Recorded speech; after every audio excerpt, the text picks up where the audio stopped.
Welcome to the Nordic Mythology podcast. I'm Daniel Farrand, owner of the company Horns of Odin.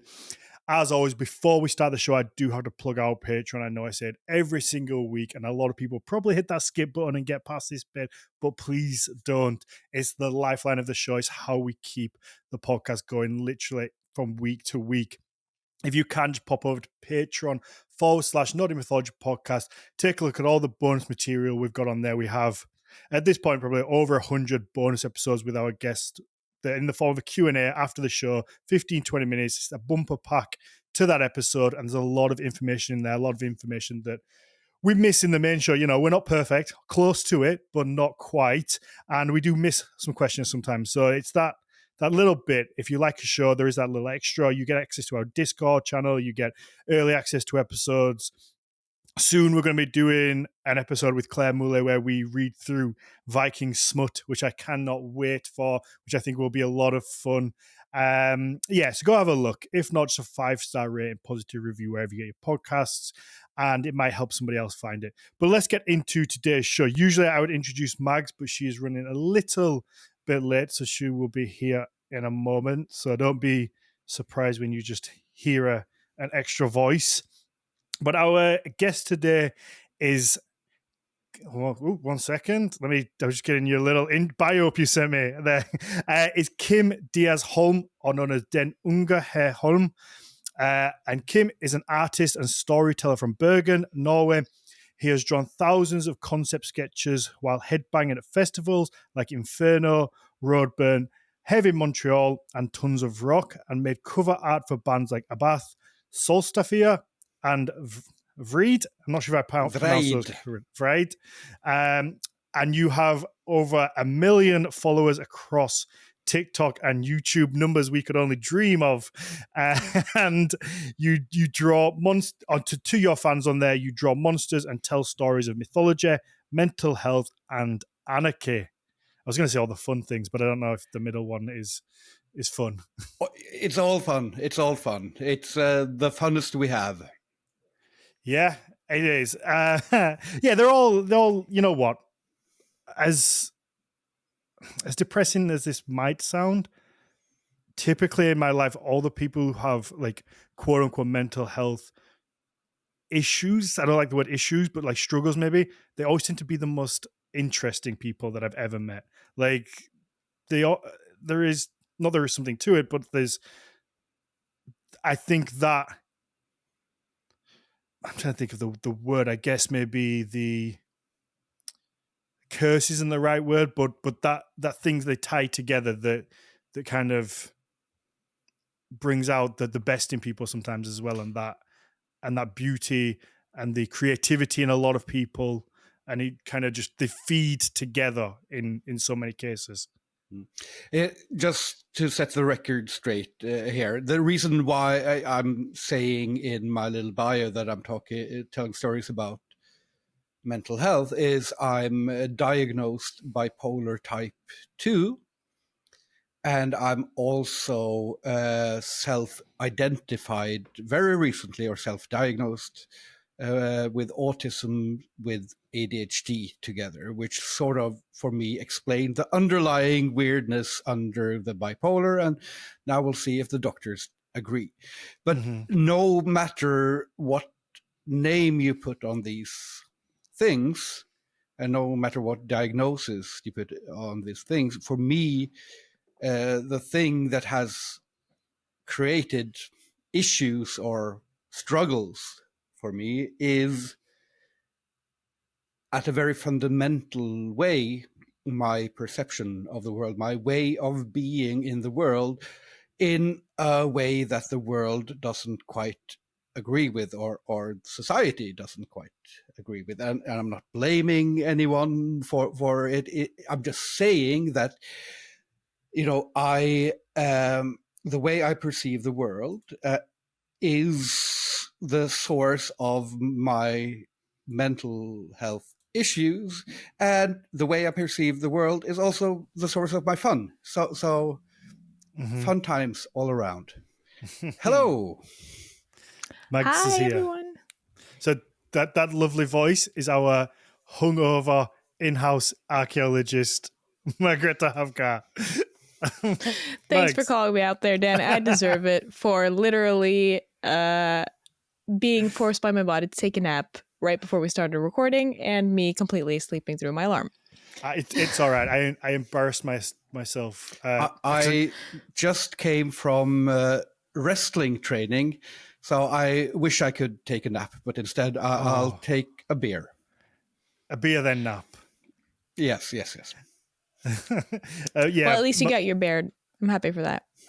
when I rang you, Mags, after I was like talking to the microphone just with the audience, I was like, yeah, I rang as soon as she answered, I was like, I've heard that sleepy voice before, and I was like, actually, that sounds really wrong. I didn't mean it quite like that. I meant like as in the voice of somebody who's just awoken from their slumber, kind of panicked. And then it's like the more that I tried to like claw myself out of the hole, the digger it got, the bigger it got, and I was just like, oh no. And now Just you're kept even digging. repeating it on the parts that will not be edited away. So keep the hole is the point. that Yeah. I mean, at this point, I just live in a hole. I've dug Wonderful. Wonderful. The worst part was when you rang, I woke up obviously and I was like, oh, Daniel's calling. How cool. We're going to be recording soon. Like my thought process was so slow. that many. Yeah. Mm-hmm. Oh. But anyway, I'm here now. You're here. Did you tell him why I'm hungover? Because you went on a stag party. Yeah, I didn't just go to a stag party. I hosted a stag party that went on for like a good 13 hours. Wow. A proper Norwegian stag party. Mm-hmm. Yes, we did a rebusløp.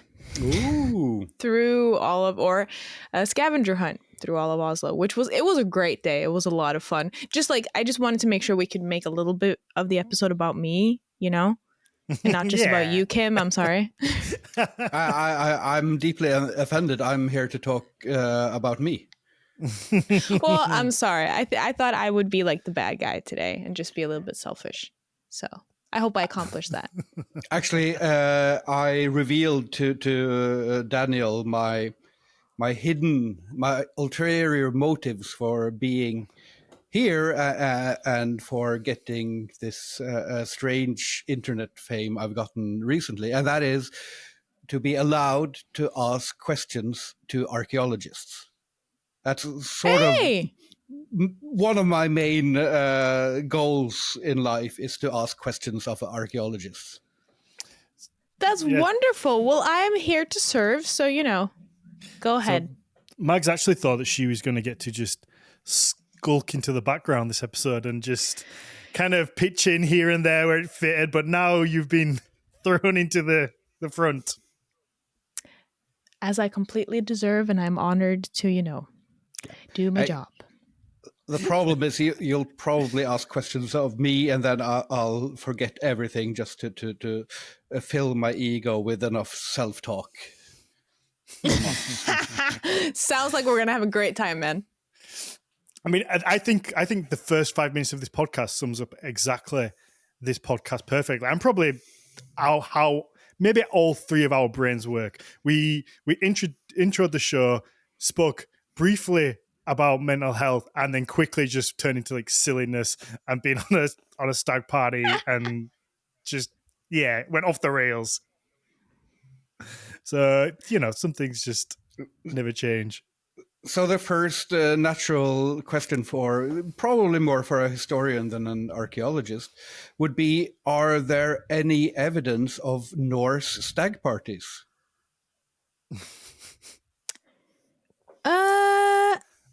I'll start with the easy answer, then we can get into it if we want to. As far as I know, no. That being said, Viking Age culture definitely seems to have been, in no way, shape, or form opposed to party culture. Let's call it that. Yep. Mm-hmm.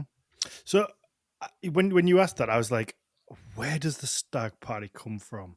So I quickly just Googled it. And this is the AI answer that Google gives you now. So I'm not going to put too much stock into this.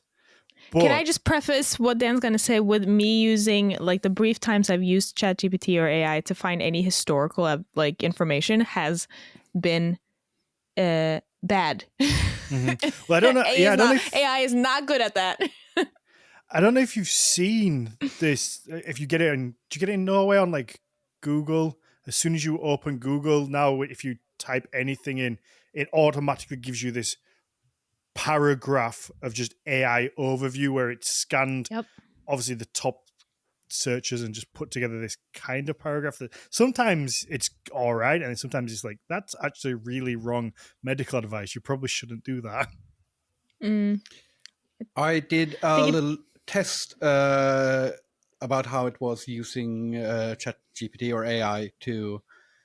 I think I used both Bing and ChatGPT to test it, and I asked a very specific question, and I don't remember all of it now, but I asked if there were any links between a Filipino god of birds and the sky and the Filipino eagle, because I was interested in finding out that for a video I was making.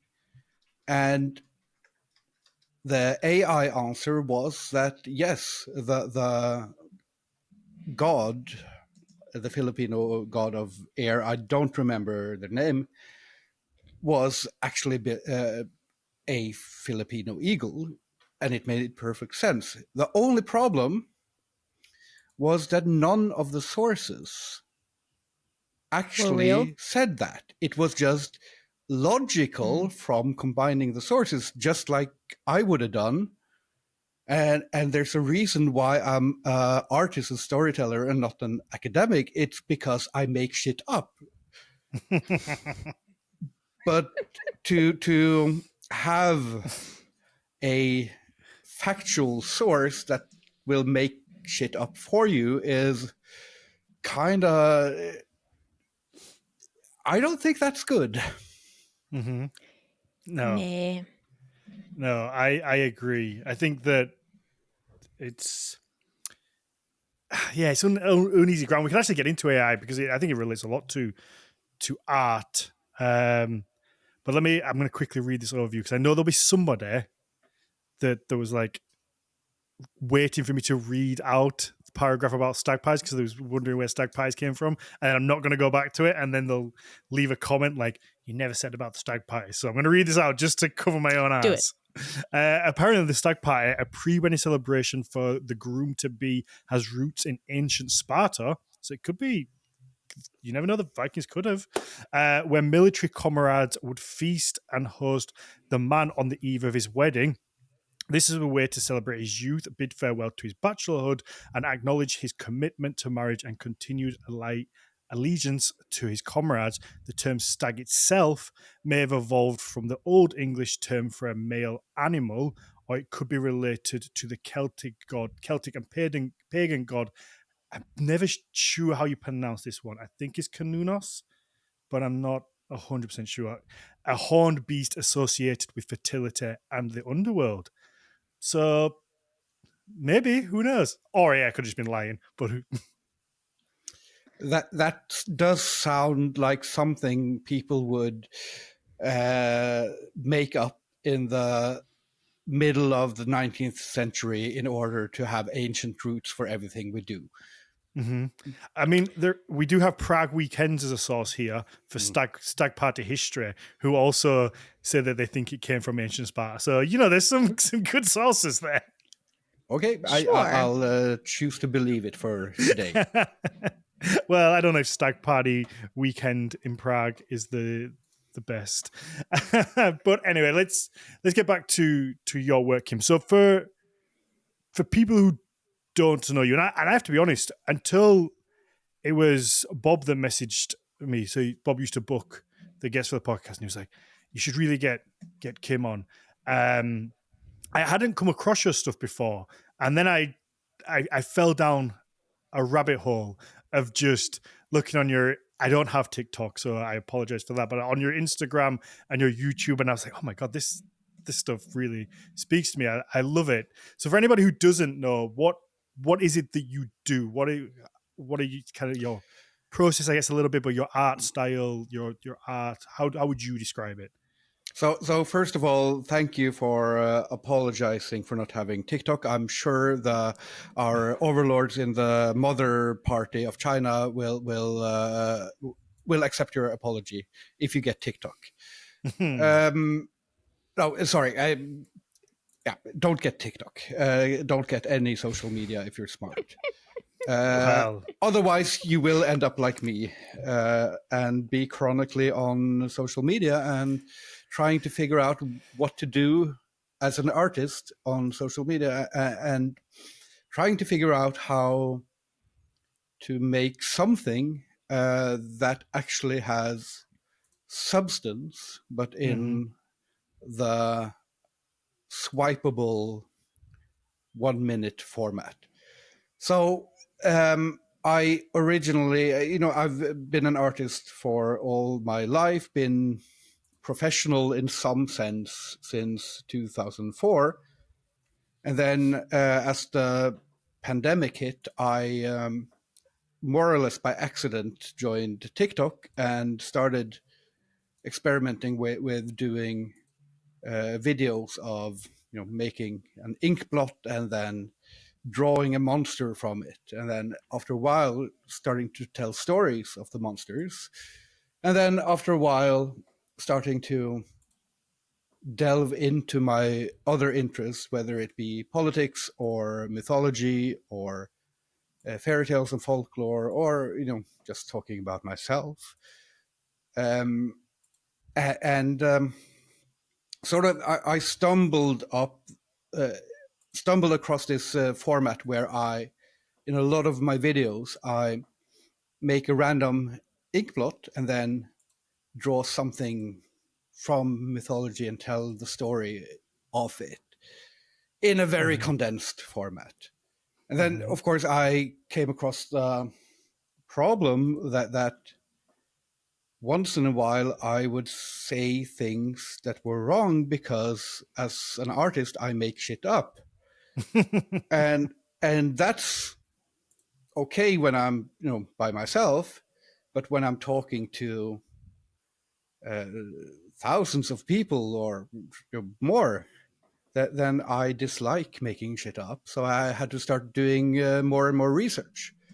And so with these live videos that you're doing, most of them are like it's time lapse of me drawing. So like 10 to 30 minutes of drawing condensed into 60 seconds of art. Okay, yeah. And then I'd write a very tight script over it. And the more I did it, the more I had to do research. And that's something I love because, I don't have the focus, the attention to read fiction anymore, because I just start making up my own stories. But when I read archaeology or history or something like that, I'm more allowed to sort of make up a few parts and then say, oh, wait, I didn't read for 3 pages, go back and then find the story again, or the things again. And so reading academic work and stuff like that works better for my brain deficiency than fiction. So I sort of fell into this hole of actually starting to know a thing or two about the stuff I talk about once in a while. Not at the level of a proper academic, but at the level of someone who knows enough to tell a tall tale and knows what they don't know in some sense. I will admit that much of academic life is also being confronted with the fact of how much you don't know and grappling with the fact that you could be caught out on that fact all the time in every setting. So I completely relate to what you're saying there, man. I know I have a different background, but yeah. And that's one of the reasons why I really like going to academic sources and also listening to listening to podcasts like this, where you guys talk with guests who know a lot, because most academics are much more careful about specifying what they don't know than most laymen. Mm-hmm. And that is really important, because if you just say things with confidence, then you are, in a sense, making things up. Mm-hmm. I think Absolutely. that's one thing that used to frustrate me with academics, if I'm very honest. When with the podcast, it's like when we first started, part of me was like, yeah, but just give me an answer. Just not like in a nasty way, but just pick a side. Come on, let's just pick one. Just put your flags to a wall. If you reckon it was what A or B, like just say that. And then now when I get into like these little Facebook discussions that I find myself in, because I'm just unable to pass by sometimes, I find myself typing, but then also like putting my own little caveats in there of like, well, we can't say for certain, but it's probably like highly likely, or like arguing both sides at the same time. And like, equal, like with tattoos earlier, I was like, we have no evidence for tattoos, but that doesn't mean that they didn't have tattoos. It means that we can't really say. And I'm just like, oh my God, what did I turn into? It's just, but I also think that I have such an appreciation now for academics, and also the that kind of just having to cover yourself. But it's also, I think academics again, they have to be able to accept when they're wrong and be used to it and be comfortable in that, which I think a lot of people aren't. When you get into the little Facebook discussions, which I try not to get into now, because nobody ever says, even though I know I'm right, and I know I'm right, but sometimes I'll explain to them, I'll give them a source, I'll give them the podcast to listen to, I'll give them everything, and they'll be like, never heard of that guy, I've never heard of that academic. It's a good academic. They're like, never heard of him, don't care. And I'm just like, no one ever says, you know what, you're right. I've changed my opinion now. So I try to not get into it, but I think that a lot of people just struggle with that ability to say, oh, what I said publicly, especially publicly, was wrong. Mm-hmm. So I've expressed this opinion. It was wrong. Somebody's fixed it. I now have to kind of just reevaluate that and move back. Whereas academics, I guess, have to do that day in, day out. And also probably with you, Kim, on your videos. Yeah, and just to go on a wild tangent here, I'm Welcome going to blame God and academia for this, because I'm already excited. We have, as a whole culture, as a global culture, we have developed this idea that starts with, and it is a good idea. It starts somewhat in Christianity, Islam, in the, when they develop towards monotheism and having this one God and one truth. And that seeps down into the Enlightenment, where academia is, a lot of it is out there to establish the one truth, like the one thing that makes birds birds and makes fish and makes men and women, and to categorize everything into the one truth of what it is. And then sort of this very rigid way of seeing the world, I think, spreads into a larger understanding of the world, where everything has its own category and must not break that category.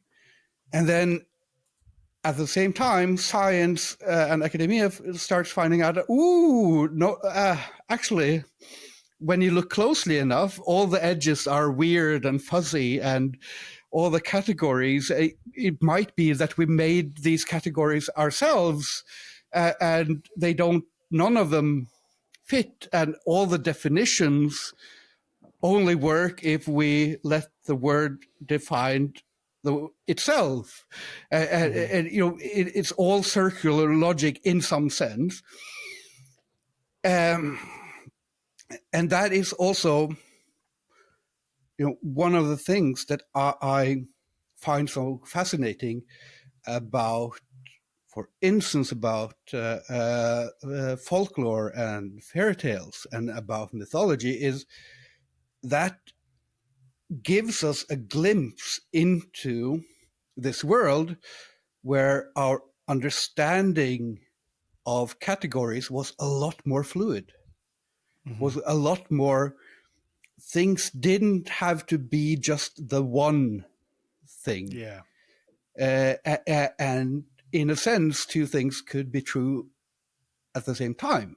And I absolutely love the scientific search for truth and existence and reality. And I think that it's a worthwhile goal, but the human mind isn't quite, doesn't seem to be made to understand the world in that way.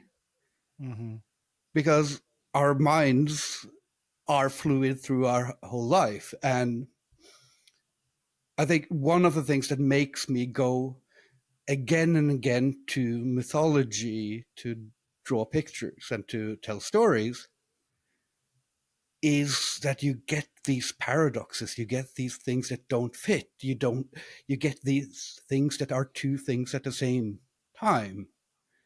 And you get a little bit of that fluidity, and hopefully with a good telling of the stories, you can feel a little bit of that fluidity. Oh, I think that's so cool. And I also want to say that I think you're really right about that. I think that's a really good point about our brains being a lot more fluid. And I also do think that what's really interesting is that the way that we teach stuff and expect the world to be is 100% very influenced by this. I call it kind of, I like to joke and call it like the underbaked ideas of the Enlightenment, because I really respect what the Enlightenment was trying to do, but I do think that a lot of these people wanted to set out to do some good, but maybe the universal truths they eventually created are also made up concepts, perhaps, even though they started out as good guidelines. I think that they train us to expect this one truth, and that expectation in and of itself is flawed. That there is no one truth. And I do also think that it is, I just wanted to, because I've been talking about this a lot recently with a lot of different people, because I do think it's an interesting parallel to draw. And I do think that, of course, the Enlightenment springs forth from this Western European perception at the time of religion. But I also do think it's, we risk cutting ourselves off from a lot of really good sources and a lot of really interesting early thoughts if we completely cut out everything that monotheistic traditions have said pre-Enlightenment, because this thing of the one truth isn't really a thing in monotheistic religions all the time pre-Enlightenment. So I just wanted to throw that out there. I know that I just like opened Pandora's box, but I just wanted to kind of make the little counterpoint. Yeah, and I absolutely agree with your counterpoint. And I was probably imprecise in how I worded myself, because I think one of the fascinating things with, and since we're on the Nordic mythology podcast, I'm trying to get it back to the Nordic mythology. It's just a loose name at this point. Don't Loose worry. Yeah, name, it is. yeah. And I think that one of the fascinating things about the Nordic mythology is how it's written down a few hundred years after its main epoch, and it's written down by largely by Icelandic people, and we have this sort of a myth that, or we, but at least where I come from, largely influenced by things like Norwegian black metal and stuff like that. And Viking metal bands are very fond of saying, "Oh, the Christians came and took our gods from us. And then they ruined everything. They ruined everything." And first of all, the historical evidence of that is very slight. It was in Norway, it was Norwegian kings fighting for power, and some of them were Christians and some of them were not. And largely the people don't seem to have cared that much. And perhaps a god like Jesus, who at least pretended to care about the poor, was better for a lot of people. It wasn't that hard to convert, and that then because of that you get this very interesting mix of Norse and Christian traditions in late medieval Scandinavia, which is kind of unique and very fun.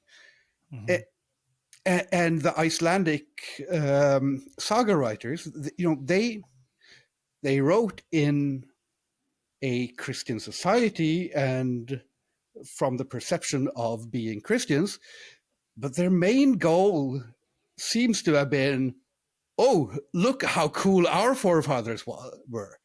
We have good stories, just like the Greeks and the Romans and the Christians. We have heroes. We're cool too. So it is this identity building.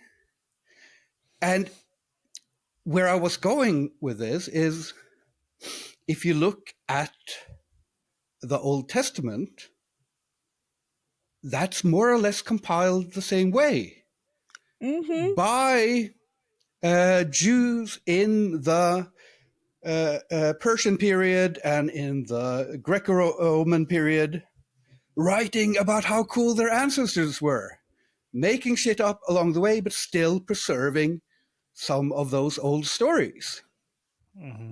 So there's not that much difference. And you know, for someone who worshipped Adonai and his wife Asherah, they might say, oh, the Persian Jews, they stole our gods, ruined our culture. But it is, that's not what they were trying to do. It is, these stories were evolving and they were living stories. And again, it's not only the fault of God and academia, it's also, in a sense, the fault of writing. Because once you write something down, then it becomes permanent. Yeah, I think that's a brilliant point, because it's, and especially when we're talking about specifically, again, back to Nordic mythology, we have pretty much two texts kind of arguably, well, two that compile today as two texts, the prose and the poetic edda. There are obviously other bits outside that, but those are the ones that everybody goes I would to. just, since we've made a point of me being like the academic of the episode, I just point out we have what is classified into two types of texts and innumerable different bits and pieces of manuscripts falling into the prose or poetic edda. Yeah. Yep. Since we were worrying about the comments today, I just wanted to... I was meaning that we like in today, like people are going to pick up two books. Yep. Like, if you say like, what do I need to do to learn about mythology, they're going to pick up the two books. Hopefully, Carolyn Larrington's Poetic Edda and Anthony Falk's Prose Edda. Just going to throw them out there. They're the best translations. In English. Yep. In English, yes. I just have to shoot in for the Norwegian audience that all my core knowledge of Norse mythology, which I got as a kid, was through Tor Åge Bringsværds compilation or retelling of Norse myths, which was fantastic in my view. Mm-hmm. Yeah, but so we have those two texts. So not very much to go on, and even then, they're both written around the same sort of time. I think a lot of people don't even realize that the Poetic Edda was written after the Prose Edda. I think because it's thought as being the earlier in like its origins, that it was compiled like after. I think a lot of people don't know that. So you have these two texts by monasteries, and they just go, this is kind of all we've got. So when you read it, it becomes, that's all there is.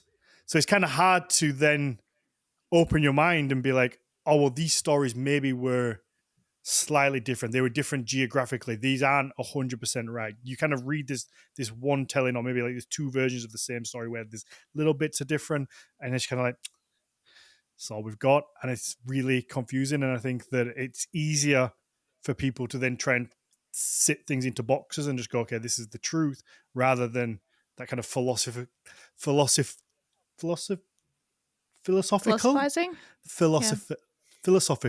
like mind of having to be like, oh my god, there's actually infinite number of these stories that could all just be slightly different, where different events happen based on the time period of when they were told and who told them, and did even the same person telling them 2 days apart, maybe they just forgot a detail and added something in, so the story changed a little bit that day.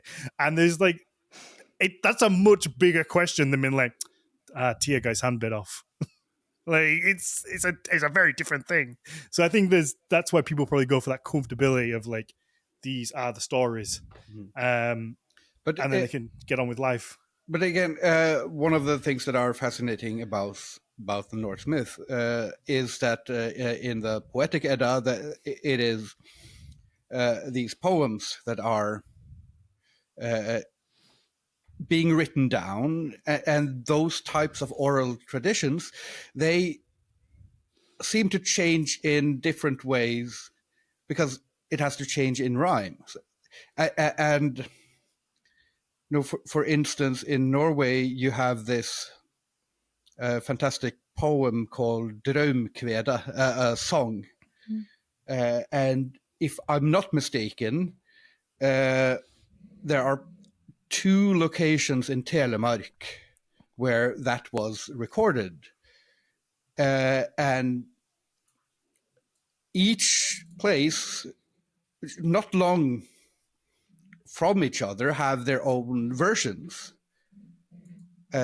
And they differ in a lot of aspects. And of course, they differ with the teller. So the person telling it will be telling it slightly different and singing it slightly different.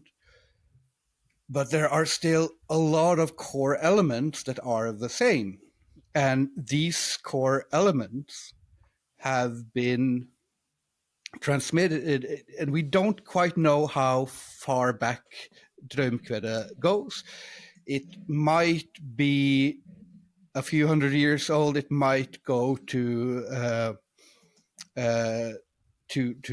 medieval times. But in this tiny little geographic area, we have these two or a small number of strands that are still carrying a lot of similar stuff, including these fantastic dream visions of the afterlife, naming things like the Jallarbru, which wasn't really a concept in later Norwegian Christianity, but seemed to have lived on in that one song. Mm-hmm. I think that's and it's such a cool, it's so cool that we actually have Drømkvedet, or the dream poem is like the closest English translation of it. I just looked it up because I was like, what would you call that in English, actually? Because it really highlights how something from this one area can be drastically different if you have two versions of it, but still they communicate in a certain degree. And I also think that a semi-modern example also of the difficulty in dealing with something that's written down that might originally have been intended to be spoken or sung is just our modern day every single English speaking student's issue with Shakespeare. Reading Shakespeare and being like, the fuck is he trying to say? And then suddenly hearing or seeing a really good invested actor saying the exact same lines out loud. I recently, just this morning, came across an awesome reel of a drag queen reciting what's it called? Beatrice's speech from A Midsummer Night's Dream. And I didn't even realize it was Shakespeare because it sounded like this drag queen was just reading someone to filth with a slightly old-timey kind of phrasing. But I was like, hang on, is this Shakespeare? And then it was like, oh yeah, this is A Midsummer Night's Dream. Mm-hmm. And then I'm like, if I'd read it, I would not have kind of thought about it that way at all, because it was all about the inflection and how she used her voice and everything. And I think that's a good example of also how different it is to read something versus hearing it spoken. Yeah, I think that's and because go on, Kim. And dragging the train back to the Norse again, one of the things we know about northern Scandinavian, northern European culture at that time, and probably wider European as well, was the high importance of the storytellers. What's the Viking word? The skald. Mm-hmm. Those who could both transmit poems of or songs or stories of old, and also could make up new ones on the fly. And one of the things that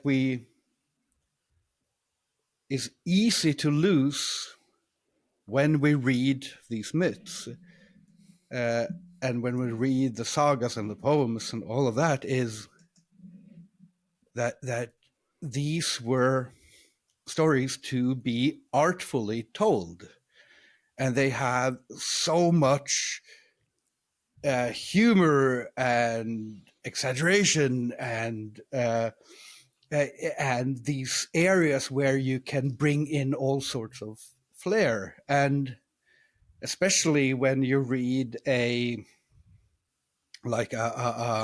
one of the free translations of the sagas that are online, and they're all from 1890, and they all have this old-fashioned language even by 1890 standards, because it's something important. You have to have the large words for the important stuff. That then you're missing that. And I know that there are very good reasons for not liking Neil Gaiman anymore, because he has done some truly awful things, and I never liked him to begin with. Half truth. But here's the thing, though. Here's the thing, though. People who have done awful things can still create good stuff. Yes.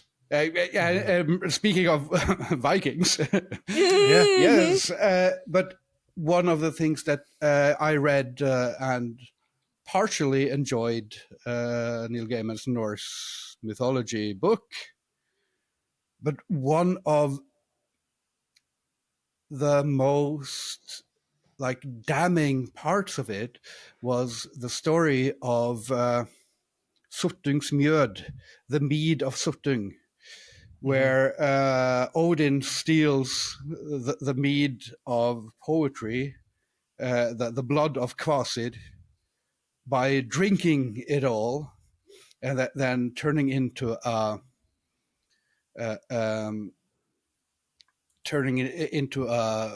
eagle or a hawk or some type of bird, and the Jotun turns into a bird, and they chase each other. And then, in order to get away, Odin, he pukes up the mead, and the gods all gather it in their cauldrons.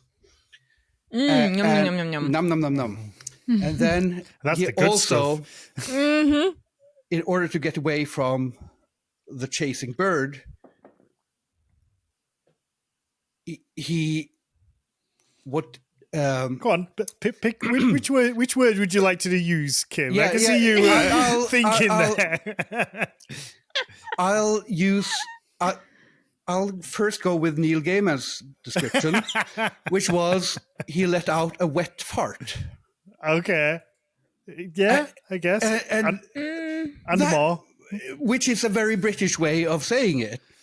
It is. But the way I understand that story, if you're going to tone it in either direction, you should tone it in the other.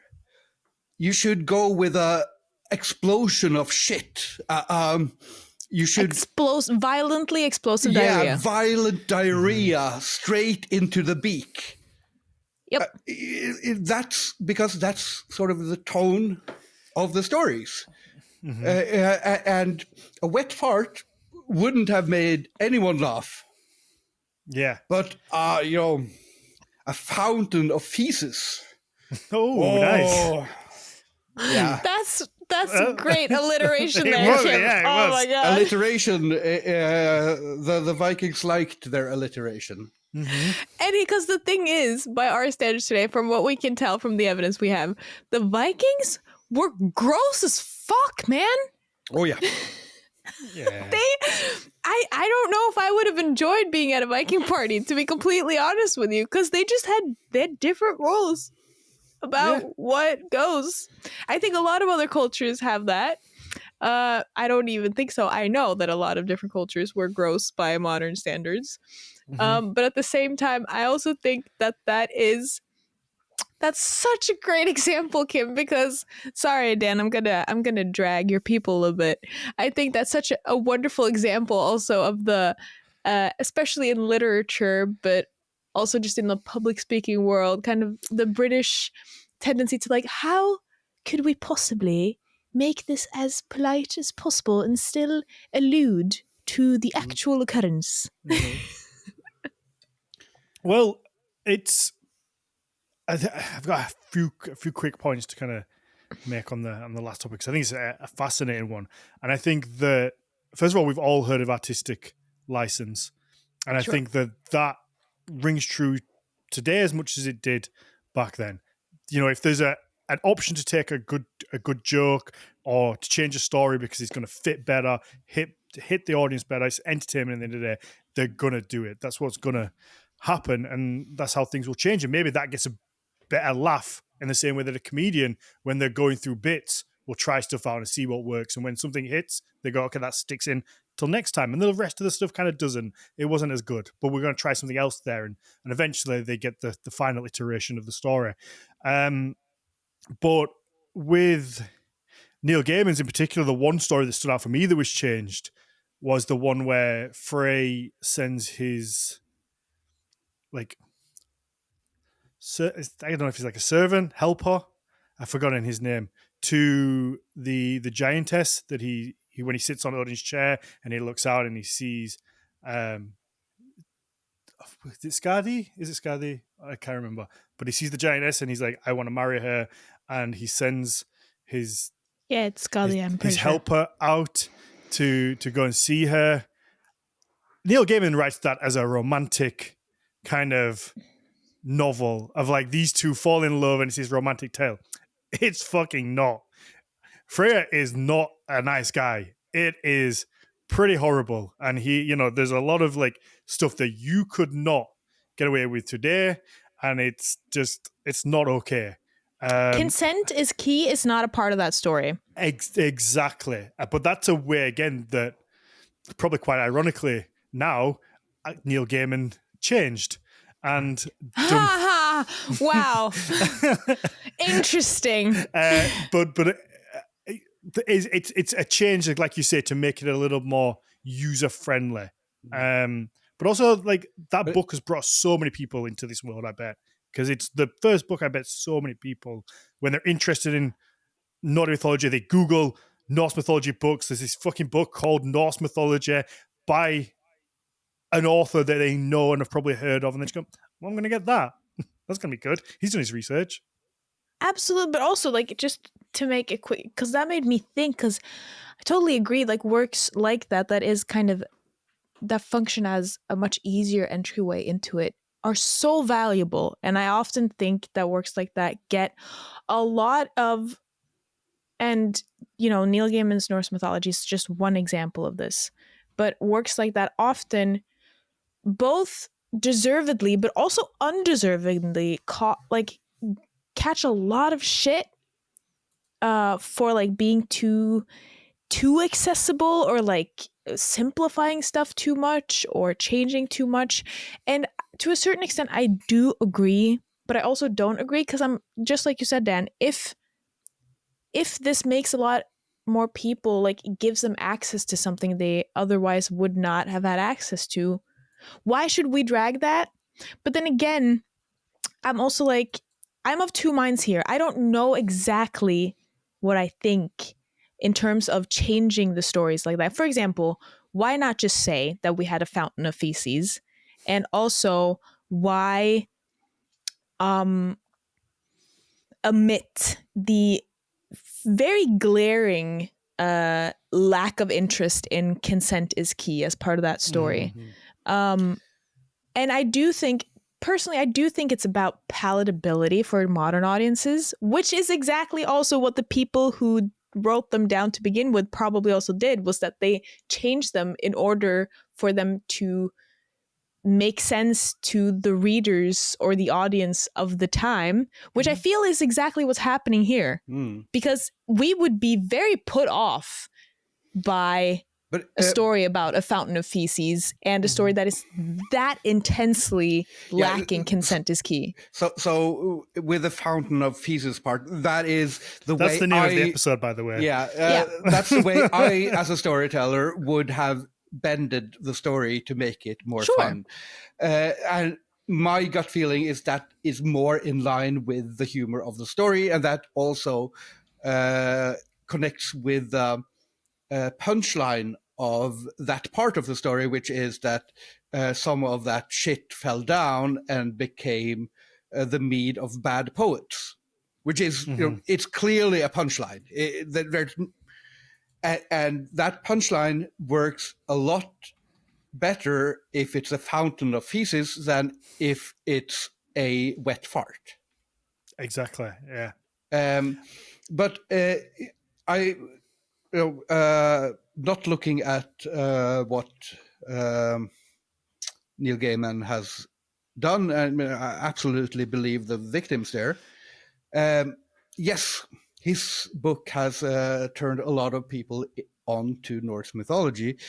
But I also, this is from a very Norwegian perspective, but I think there are better ways to do it. For instance, I mentioned Tor Åge Bringsværds book about Norse mythology, which is a children's book or a series of children's books that manage to tackle these issues of, first of all, the adult humor and the sex and the lack of consent, and actually allude to them in pretty horrible ways, but still in a language and understanding that suits children.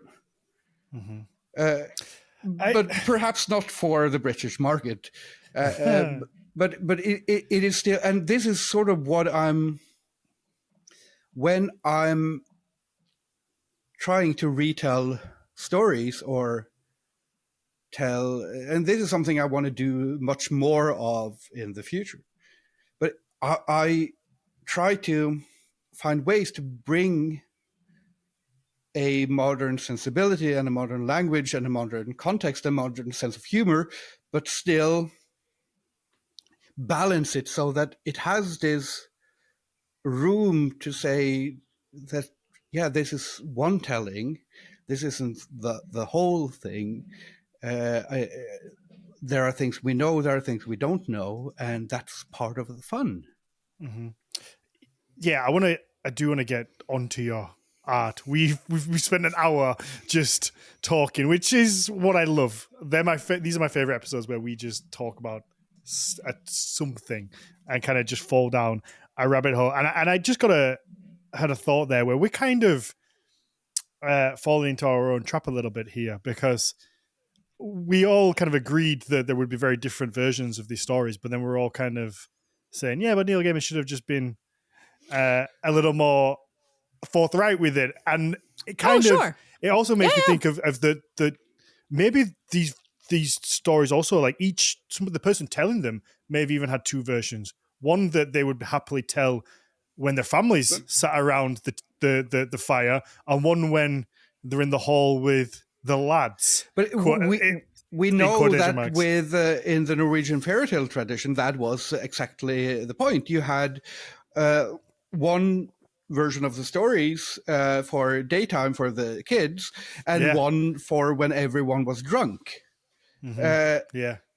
And that's my other favorite example of this kind of shift in making a story more palatable happens is in a Norwegian fairy tale that is called Prinsessen som ingen kunne målbinde, the princess that no one could let's just say how it is, Kim. The princess who no one could make shut the fuck up. Yes, is essentially. Yes. Yeah. And it's about a princess who talks too much and the king is fucking sick of her. Okay. Yeah. So the king says that the one who makes her, the one who has the last word with her, will get to marry her and get the half of the kingdom. And the ones that don't, they will be burned by an iron as a punishment. Okay. So everyone in the whole country tries to go there and try to have the last word with the princess, and time and time again. This is one of the Ashlad stories, Dan. Yes. Oh, okay. And there are, Ashlad is a very interesting figure. Mm-hmm.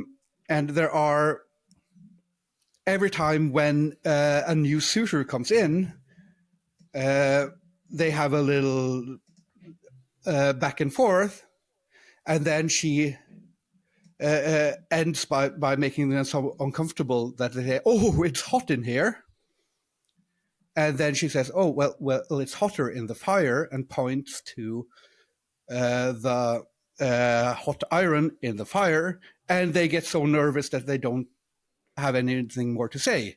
So basically, in the written down fairy tale, they know that if they fail to get the last word, they will be burnt by the hot iron. And when she says that they will be burnt by the hot iron, they don't have anything more to say.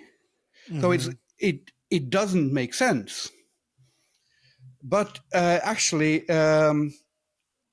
Asbjørnsen, who wrote it down, the fairy tale, wrote down in his journal the version he had heard and why he wanted to change it. And that's because in the version he had heard, she didn't say that it's hotter in the fire. She said, well, it's hotter up my ass. And then you have this story of the Ashlad finding all of these pieces of junk and a dead magpie and a horn and all of these things. And then the punchline of the story becomes, instead of she replying, it's hotter up my ass, and he just saying, losing all his speech. That would silence me. If a lady said that to me, I'd be like, say what? But instead, he concludes, oh, then I have a place to cook my magpie. And to that, she doesn't have a retort. And then they have to get married and probably have a lot of anal sex. I think that's the I think that's the moral of the story. Moral of the story. But it is such a concrete, direct example of, these stories were collected to be entertainment for children and for the city elites of the time, of the middle of the 19th century. And they were a part of this Norwegian nation building, the nationalism movement, which led to Norwegian independence, which, so in that sense, a good movement, but it was about building what was Norwegian. And anal sex jokes weren't for children or particularly good nation building things. They risked kind of diluting the message or the agenda, I suppose, was the worry. Yes, in some sense. I love that you told us that, Kim. I had no idea. Like, I love all of the Asbjørnsen with all of their flaws and faults. They're extremely entertaining. But where did you? No, you know what? I'm gonna wait for the Q&A with my question. Yeah. Nice. Yep. Nice. So please remind me that I had a question that I stopped myself from asking. Yeah. No. Let's jump onto your art. I want to talk more about the Ashlad. We can talk more about the Ashlad if you want. Can I just ask something? Could we impost, like, just section out a tiny little thing? 'Cause I do not have a glass of water and I need to rehydrate. Could I just go grab a glass of water? Go get some water. Go get water. Yes, thank you. You can have one of my 4 drinks. I think I just to kind of probably on the back of everything we've been talking about, I think we need to remember that when something is written down, it is the person writing its interpretation of what they've heard and their version of it. But then also when you read it, it becomes your interpretation of those words. So, you're creating this story in your mind, and depending on how your own sense of humor, your own imagination, you're going to have this vision of what the story is. Whereas these stories were intended to be expressed and performed by somebody, and you were seeing somebody's kind of their work of art, but kind again, of the other way around. You were interpreting it, and depending on whether you were a kid at your grandmother's table or a drunken adult at night or a drunken kid, you would interpret it differently. You would interpret it And that's sort of what made the stories change as well. Gradually, it's these interpretations. Yeah, I think it's one of those things where, fiction is fantastic. I've recently got into reading fiction for the first time in my life. I've always read nonfiction. I've been very historical books, and I've gone into fiction, and I really am enjoying it. And I think that I've got quite a good imagination, and I think when you read these things, you create your own world, and then that's why you get when a movie comes out of a book you've read. It's never as good because it's not the world you created. But whereas with these stories, they were never intended to be that way. And we need to kind of just take a step back and remember that they were performative pieces for people to see. So we've just got one version written down. It's just one bit of it. And it's Snorri's bit for the most part. And it's the part that he chose to write down, the words he chose to use. And that's not always going to be the same. Kim, I actually wanted to ask, I was going to ask you, you mentioned that you like wrestling, and it kind of fits into this theme. Have you managed to ever see or heard of the Mythos Ragnarok wrestling show? No. Oh, you're in for a treat, Kim. I haven't even seen it, but go ahead, Dan. I'll let you. I'm going to send you my friend Ed's Instagram when we're done, because you will love this. They're currently doing a 30-day run in Vienna at the minute. But what is it, Dan? So Mythos Ragnarok, basically it is Ed Gamester, who's been on the podcast a ton of times. He's one of the most fascinating, interesting people ever. He's a really cool guy. He put together his retelling of the origin story, kind of through from the Holga Gap through to Ragnarok, in a 2-hour wrestling theater show. And it's basically performed on a wrestling ring, but without the ropes and the corner panels posts up. So you just got the flat kind of bouncy bass. I don't know if that's got a technical name. I'm going to call it bouncy bass. The mat. The mat, yeah. It's not as bouncy as you think. It kind of sucks. Yeah. So Tell me you're a wrestling fan without telling me you're a wrestling fan. The bouncy thing, the mat. You've got the bass, and so that's all there is. That's the stage, and they'll tell a story. But then when maybe a fight happens or something needs to be sorted out, the fight is then wrestling.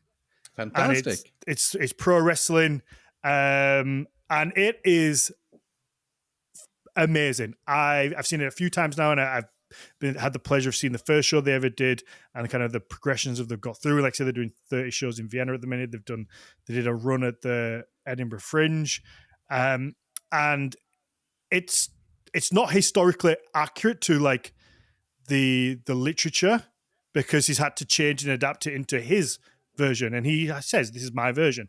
This is our story of kind of how we're going to twist it. And it's that thing of, he says, these, I read these as a kid, but I think they need to be told in a format like this. And this is what I know. I know wrestling, and this is the closest thing that I have to being able to perform it. And he's put together a team, and it's like, you're seeing it maybe how it was intended to be. And it's great. I really recommend catching it if you can. I will absolutely try to do that. I just want to sort of rewind a little bit back to the Ashlad specifically, absolutely. Because now I've this isn't an Ashlad fairy tale, but there is a fairy tale called The Traveling Companion, Følgesvennen, which I've sort of adapted into a YouTube video where I sort of try to combine all these different elements that I believe are worth adding to a story, to tell it like I want to tell it. Maybe it goes a little bit too, strays off in too many tangents, but I'm very proud of it. And in this Ashlad traveling companion story, there are a lot of weird elements. That there are a lot of Christian elements, but there are also these strange, weird elements that pop up in the Norwegian fairy tales all the time that have these similarities with things from Norse stories. And one of the fascinating things about the Ashlad is his name isn't Ashlad. It is the more popular name was Uskefisen, or the ash fart, of course. And he has this like weird trickster hero role. Mm-hmm. And then I think, correct me, someone correct me if I'm wrong about this, but I think there is this one fairy tale from Færøyene, which is in other places an Askeladden fairy tale. It is at least one from the Orkney Islands. Do you remember we did the Orkney with Dan, the episode we did with Tom, where he told us a story. Yeah, where he told us the story just like without any context of the Ashlad, and I was sitting there like, this is an Ashlad story. Yeah. But there is one where the story isn't with Ashlad, but with Loki as this trickster figure helping a farmer. And there are all these links between Loki and fire and perhaps ash, or being under the fireplace. And there are these small sayings that have been kept alive in Norwegian culture, which seem to imply something about Loki and needles and Loki and ash and Loki and all this stuff. And so this weird trickster ashfart hero might go all the way to Loki, who is very much portrayed as a villain in the texts we have. And in those texts, he is a villain. He is not cool. Even by Viking standards. Yep. Unambiguously shitty. But, we don't really know that much about what, farmers, everyday, not the politically savvy elites of Iceland, but the rest of the people were believing in. And this maybe this Loki type character as a folk hero that goes around and has the power to screw over the gods. I find that fascinating. By ingenuity, this is the stuff I think is fun. Hey Kim, I am right there with you, because I was recently made aware of a potential Ashlad Loki connection, though tenuous, but at least there's similarities, and I love it a lot. Also, because what I do love about it is I don't know that we have enough evidence to for sure say that there is a link there, but what I will say is that it at the very least gives us an impression of, it might be a more like savvy term, but what I would just off the top of my head call like cultural memory, like stuff that is preserved even though we're not quite aware that we're preserving it, but there are like tendencies, like for example, this character that is like trickstery and just has this habit of continuously fucking up and making life harder for everyone around them, but then also fixing stuff or like getting away with things and kind of making, not necessarily making up for what they did, but like getting around it, and then everything turned out okay in the end, actually. We've all got a lovable friend like that who's just a bit of a fuck up.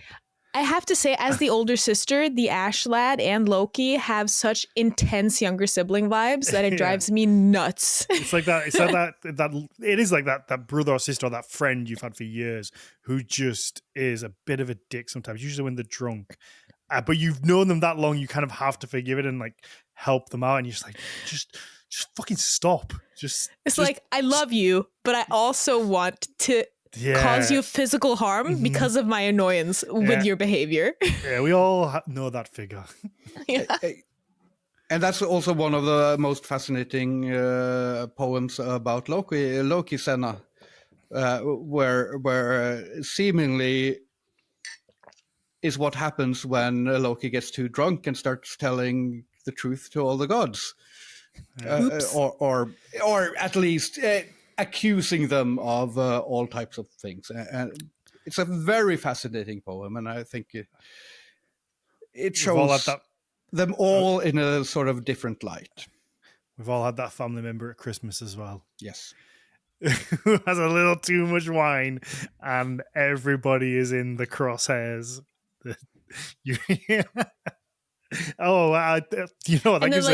a whole new thought to it. Yeah, and like something akin to the line of, "Hey guys, I've just got to say," or "I've got to be honest," and you're like, "Oh honest. No, I don't mean any. Don't take this the wrong way." That kind of thing, and then it comes out with the most offensive thing you can. Don't take it the wrong way. I don't mean to be offensive, but the but yeah, it's just the most heinous thing, and you're like, what? How am I not meant to take that the wrong way? What other way can I take that? Go on, Kim. Okay. Speaking of the interpretation of these texts, because we only have these few stories about the Norse gods from very limited sources, we sort of have to stitch together our own version. And in the version we stitch together of Loki's tale, there seems to be a very strong character development there. From this lovable goof who fucks up and sort of fixes things, to this, arch enemy at the Ragnarok. But as far as I understood it, that type of character development isn't something you find in Norse or in medieval Icelandic literature.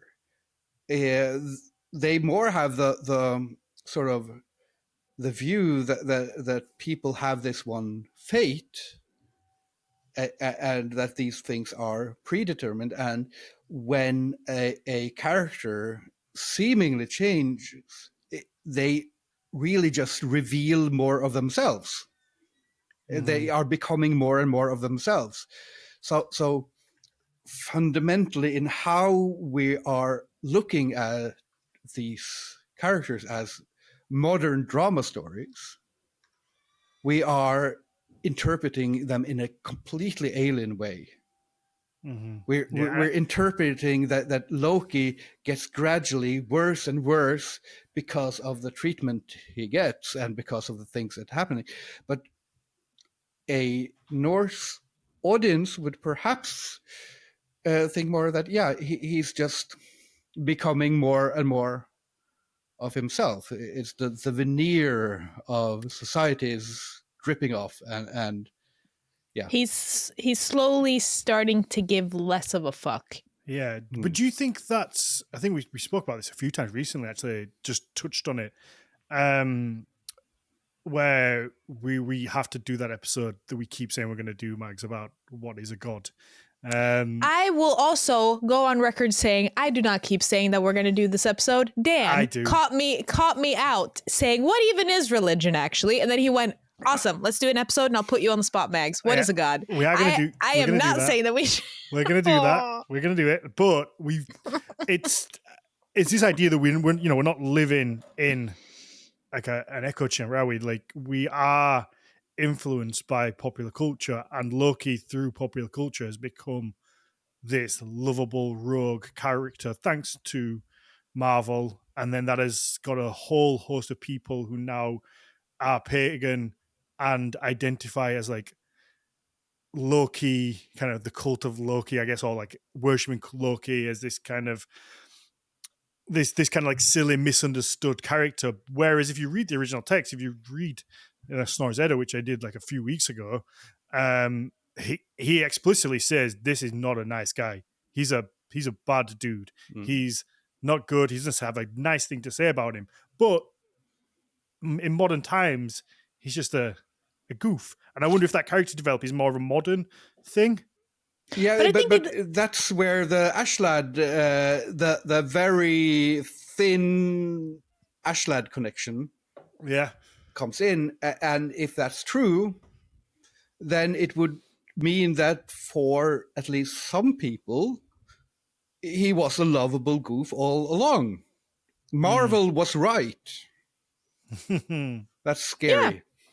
To a certain, but I also love, how like we've talked about earlier, how the Nordic mythology and the myths and all of that is they're examples of their time, right? Both of when the stories were from, but also more specifically the time when they were written down, and kind of set in stone or on vellum, if you will. And I think our current the more now like current popular reading of Loki as this complex, lovable goof versus just a straight up villain is, in a certain extent, really interesting, because I think that exemplifies like part of the cultural zeitgeist at the moment really well, because I've recently kind of gotten into this a little bit where for the past, I'm not sure how long I want to stretch this back to, because I don't remember exactly, but I think for at least the last 20 years in like the fiction, and especially in more kind of like complex like fantasy and TV and movie and television, that was a great sentence, movie and television space, current audiences are more drawn to morally gray characters. They think morally gray characters are more interesting than we did 50 years ago, let's say. So then the reading of Loki as this more kind of, he's not necessarily just a villain, also I think I don't want to, generalize too much here, but he might be an example of our current fascination with complex morally gray characters. But there is another analogy to the Ashlad here, because the Ashlad is, in the Norwegian mind, is the national hero of Norway in a sense. And just from my gut feeling, I don't think that would have happened if Norway wasn't under Denmark and Sweden. Oh no, we very much had an underdog complex. Yeah. So because... Interesting how the Ashlad has 2 older brothers and now 3. Yeah. Oh. But because that we as a nation was looking for an identity, that had to be this kind of underdog identity. So this not really house-trained character of the Ashlad, the Oskefis, the Ashfart, would be taken into the warmth of respectable society where he didn't belong. And they had to cut out the anal sex stories. They had to cut out other aspects as well, but also keep these weird anti-authoritarian, anti-authority, very rebellious features, which go both ways, because Ashlad isn't just cunning and tricksterous in how he deceives kings and knights and trolls and all of that, also in how he helps those who others deem unworthy of help, shares his food, all of these, acts of kindness toward someone who perceptibly is of a lower status, that the brothers always walk past, but he always helps. So there is this nice duality there, and I don't think this character would have been taken into the warmth of Norwegian nationalism if it wasn't for us needing to be the underdog at that time. And that's that is a great point. And I don't think that Snorre, at the time he was writing down the Edda, needed the underdog character in quite the same way. Much less useful at that time. So maybe, maybe Marvel is right.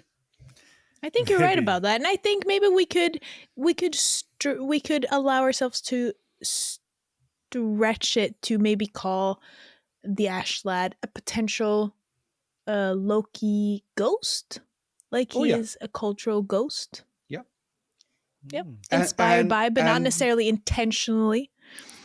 And by that same stretch, Loki and the other gods of Norse myth might be cultural ghosts as well, in a sense.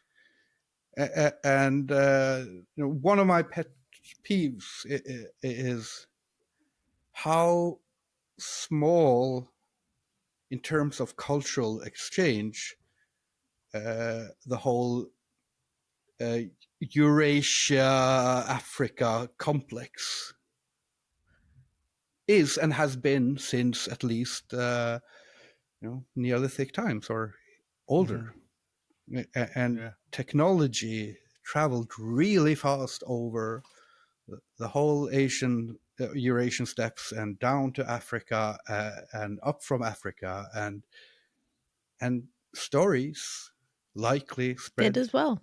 As long as there are animals and technology spreading, stories go with them.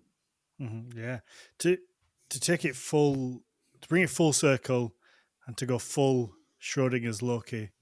Maybe both of those Lokis were true at the same time, just in different areas of Scandinavia, depending on who was telling the story.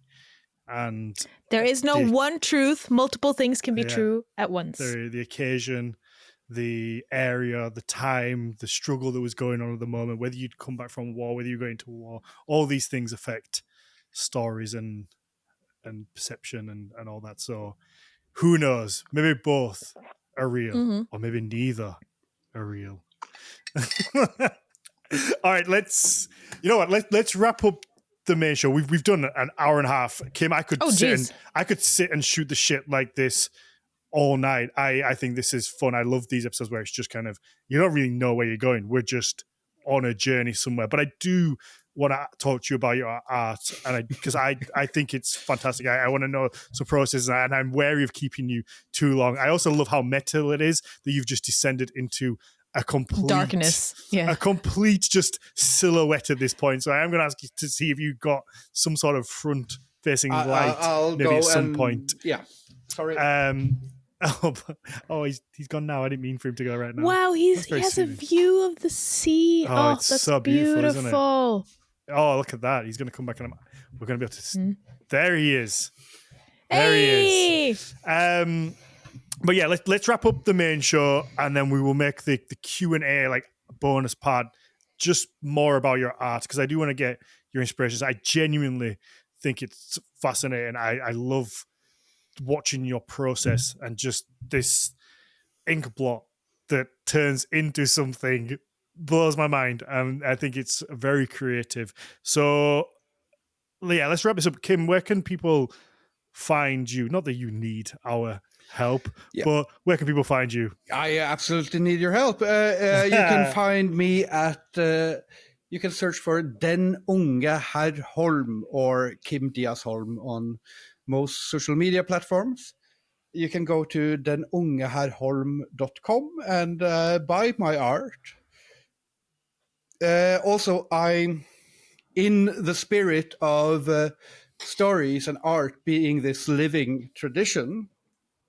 Yeah, I release all my art for free use under a Creative Commons license, a Creative Commons attribution license. So you can take my art and you can do whatever you want with it. You can copy it, you can change it, you can sell it, you can make it yours in any way you want, because I believe that's sort of the nature of art. And just to stretch it all the way back to the beginning, if you think that's a cool idea, you could even support me on patreon.com/KimHolm. Yeah. To steal some of your patrons. No, there's enough. They can go to both of us. Sharing is caring. Sharing is caring. I think that's a lovely idea. I'm not going to. I really want to take ownership for this comparison, but I can't because Helen made it to me earlier. She said that you sound like the Trent Reznor of the art world, because apparently that's what he does with the 9 Inch Nails music. A lot of it is open access. Yes, and you can use the different songs, I guess. Yeah. I think there are some artists like Trent Reznor, like Moby, that are doing interesting stuff. I think they should go one step further. I think we all need to go one step further. Mm-hmm. I think that academia is actually doing a lot of interesting stuff with open access journals. And I mean, if we want a society where art and science and knowledge actually grows and makes the world better, then we have to have frameworks, legal frameworks for sharing that knowledge, not for stopping the sharing of that knowledge. Perfect. Yeah, I wouldn't mind getting into that a little bit more later, like as we get into the Q&A, because I'm very interested in that idea, and especially in this online world where it's very difficult to stop people taking things anyway. So I think I'd like to chat a little bit more about that. But Mags, where can people find you? You can find me on Instagram at ArcheoMags. It's Archeo with a K. Wonderful. For me, it's Daniel_Farrand1. I also attempt to do little history videos from time to time when I find the time to make them. Then we have Horns of Odin for the business, Nordic Mythology podcast. Like I say, we are hopefully next week going to explore the smutty literature, fingers crossed, which I'm super excited for. And aww, look at that, eh? Aww, that's so sweet. I will follow you back as soon as I'm not using my photos camera. There we go. Look at that. And yeah, that's it. Let's wrap up. I'm really excited to chat about the art.